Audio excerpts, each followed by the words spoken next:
ओम नमो भगवते वासुदेवाय नमः। भगवान श्री हरि की कृपा और आशीर्वाद सदा सर्वदा आप और आपके परिवार पर बना रहे। कहा जाता है निर्जला एकादशी का पुण्य पूरे वर्ष की एकादशियों के समान होता है। पर क्या आपने कभी सोचा है कि ऐसा क्यों होता है?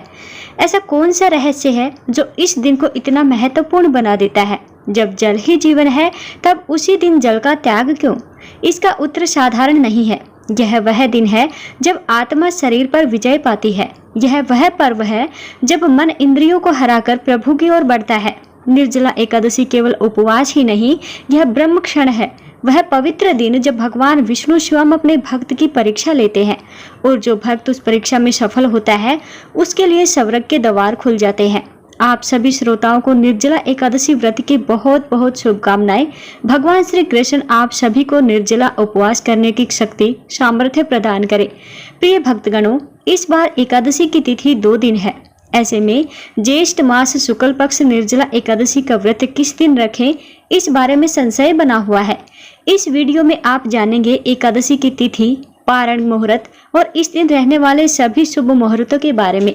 निर्जला एकादशी जो कि ज्येष्ठ मास की शुक्ल पक्ष की एकादशी होती है, जिसे भीमसेनी एकादशी भी कहते हैं। साल भर में सबसे प्रमुख और सबसे बड़ी एकादशियों में एक होती है निर्जला एकादशी। जो भक्त पूरे एकादशी व्रत ना रख पाए, अगर साल भर में एक बार निर्जला एकादशी व्रत में निराहार और निर्जल रहकर उपवास कर लेते हैं तो न केवल उन्हें सभी एकादशियों का पुण्य मिलता है, बल्कि जन्म जन्मांतर के पापों का भी नाश हो जाता है। क्योंकि इस समय भीषण गर्मी पड़ती है, इसीलिए निर्जला उपवास रखने वाले सभी भक्तों को अपने स्वास्थ्य और अपनी शारीरिक क्षमता के अनुसार ही इस व्रत को निर्जल रखना चाहिए। और जो भक्त निर्जला या निराहार नहीं रह पाते तो वे इस व्रत में जल, फल और दूध या सात्विक फलाहार का सेवन भी कर सकते हैं। इस बार 6 जून दिन शुक्रवार को सुबह 2:16 से एकादशी तिथि प्रारंभ होगी। देखा जाए तो यह 5 जून गुरुवार की मध्य रात्रि का समय रहेगा और एकादशी तिथि का समापन होगा 7 जून शनिवार को सुबह 4:47 पर।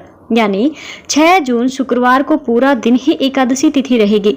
और इस तरह से अगर देखा जाए तो 5 जून गुरुवार को 10वीं तिथि के नियमों का पालन किया जाएगा।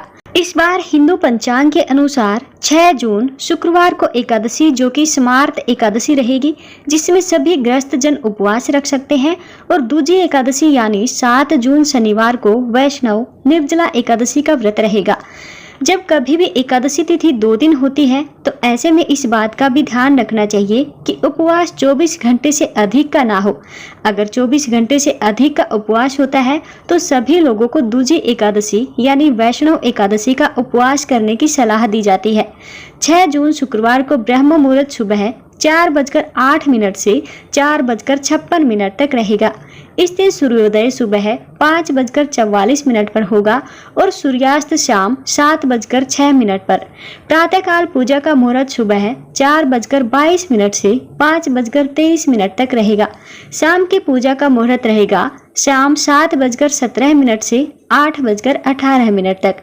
हस्त और चित्रा नक्षत्र का दुर्लभ संयोग इस दिन बन रहा है। हस्त नक्षत्र सुबह 6:34 तक और बाद में चित्रा नक्षत्र प्रारंभ हो जाएगा। राहु काल सुबह 10:30 से दोपहर 12 बजे तक रहेगा। द्वादशी तिथि 7 जून शनिवार को सुबह 4:48 से लेकर 8 जून रविवार को सुबह 7:17 तक रहेगी। हरिवासर का समय द्वादशी तिथि लगते ही शुरू हो जाता है और हरिवासर के समय में भूल कर भी उपवास नहीं खोलना चाहिए, नहीं तो व्रत अधूरा रहता है। कई लोग जानकारी के अभाव में हरिवासर के समय में ही व्रत खोल लेते हैं। 7 जून शनिवार का ब्रह्म मुहूर्त सुबह 4:08 से लेकर 4:56 तक रहेगा। इस दिन सूर्योदय सुबह 5:44 पर और सूर्यास्त शाम 7:07 पर होगा। प्रातःकाल पूजा शुभ मुहूर्त सुबह 4:22 से लेकर के 5:23 तक रहेगा।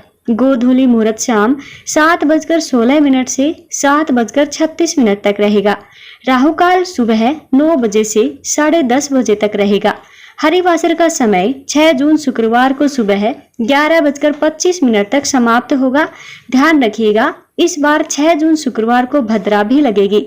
भद्रा दोपहर 3:31 से लेकर के अगले दिन यानी 7 जून को सुबह 4:47 तक रहेगी और भद्रा का वास पाताल लोक में रहेगा। अब जो लोग भी 6 जून शुक्रवार को निर्जला एकादशी का व्रत रखेंगे, उन्हें 7 जून शनिवार को दोपहर 1:44 से 4:31 के बीच में ही अपना व्रत खोलना होगा। और जो लोग 7 जून शनिवार को निर्जला एकादशी का व्रत रहेंगे, उन्हें 8 जून रविवार को सुबह 5:23 से 7:17 के बीच में ही व्रत खोलना होगा। ध्यान रखिएगा, 7:17 तक द्वादशी तिथि समाप्त हो जाएगी। जब भी एकादशी तिथि 2 दिन पड़ती है, तब दूसरे दिन वाली एकादशी का महत्व अधिक हो जाता है। ऐसे में यही सलाह दी जाती है कि आप सभी को दूजी एकादशी का व्रत ही करना चाहिए। 10वीं तिथि के नियमों का पालन आप एकादशी व्रत के ठीक 1 दिन पहले करें।